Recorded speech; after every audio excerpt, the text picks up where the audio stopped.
Apresentamos hoje a história do Reddit Minha Primeira Vez com Maconha. Minha primeira exposição às drogas foi graças ao namorado da minha prima. Ele usa maconha com frequência, por isso sempre carrega essa substância consigo.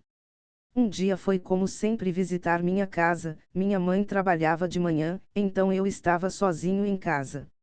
Naquele dia, subimos para o andar superior da minha casa, e começamos a conversar um pouco. Entre as conversas, ele me perguntou se poderia fumar lá, ao que eu respondi que sim, não tive problema. Então, ele apagou o cigarro e começou a fumar.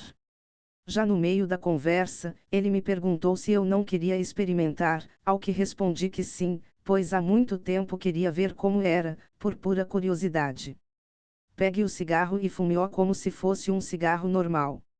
Nos primeiros momentos que a substância entrou no meu corpo, não sei se foi por causa dos nervos, mas comecei a sentir uma euforia que percorreu todo o meu corpo. A partir daí, depois de 5 ou 10 minutos, comecei a sentir como se eu tivesse esquecido tudo o que estava falando alguns segundos antes, então passamos mais alguns minutos conversando.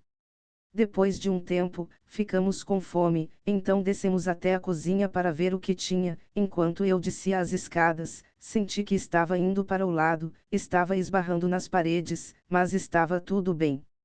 Uma vez que estávamos na cozinha, verificamos a geladeira e vimos que havia alguns ovos. Comecei a cozinhá-los, mas realmente não conseguia nem ligar o fogão, porque eu estava rindo e rindo. Quando estávamos finalmente consegui ligar o fogão, comecei a cozinhar os ovos, e a certa altura, do nada, desliguei o fogão como se já tivesse terminado, e os ovos não estavam nem meio cozidos, algo do qual rimos e ri por um tempo, sem fazer sentido algum.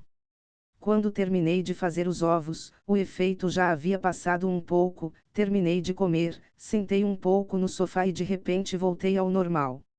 Conversamos um pouco, nos despedimos e ele esquerda. Tudo acabou sendo uma boa anedota e pronto. Apresentado por Histórias do Reddit.